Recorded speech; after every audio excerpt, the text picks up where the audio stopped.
All right, so I'm going to give you the story that makes Rachel cringe because I really enjoy her reaction to this.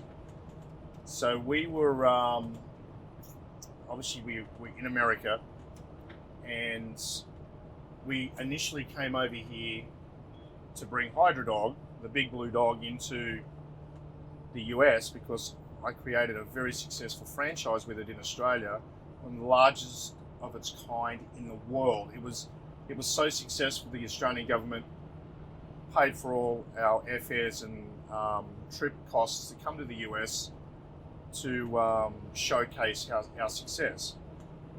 And that was, quite a few years before, but we were young, we were playing football, and we were very successful at the time, and it was an honour to do that, but we just didn't want to come to America.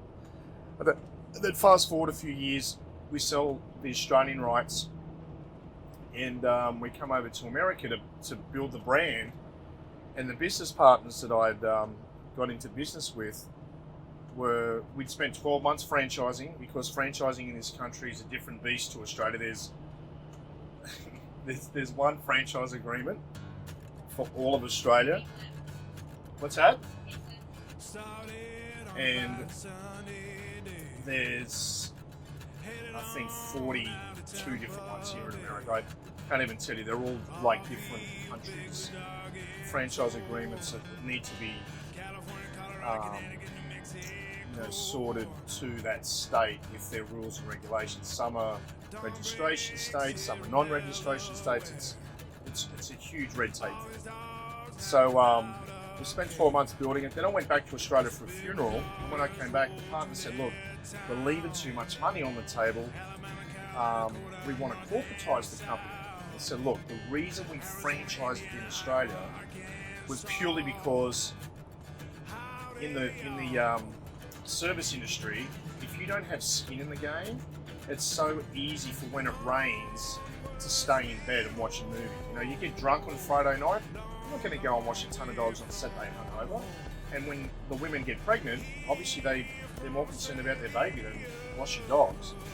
So I had this same discussion with the guys, and they said, "No, we think we can do it." I said, "Well, we're going to have to go through a buyout. I'm not a corporate guy, I'm a franchise guy, and I really want to grow the business through a franchise." So anyway, I went through the buyout, and then Rachel and I became more sort of like angel investors for that period of time. And a year and a half later, they rang up and said, "Look, you were right.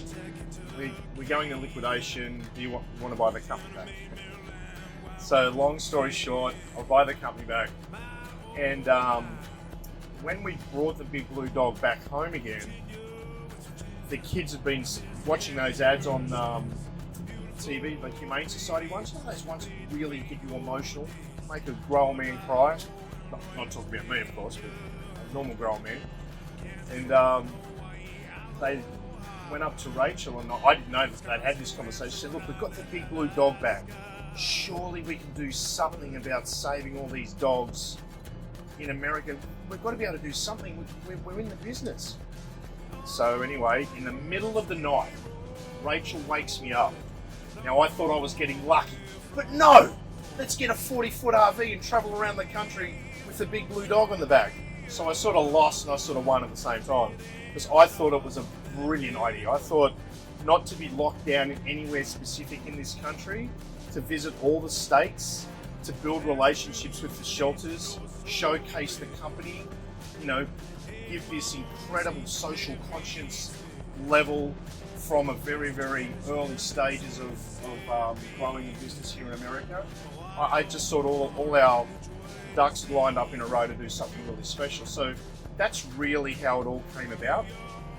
And I've got to tell you, after 30 days, the honeymoon was over, and we really understood we got ourselves into something way over our head.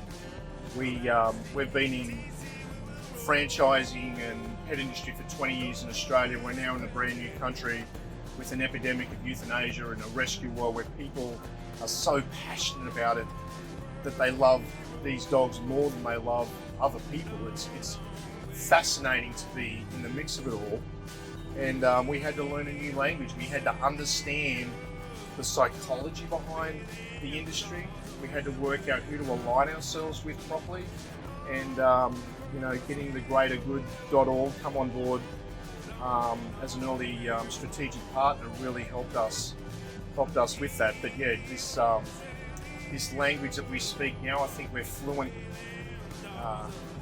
rescue, if you want to call it that. And now we're getting ready to align the business model with the rescue all after all of this time on the road and building the relationships and the goodwill in the company.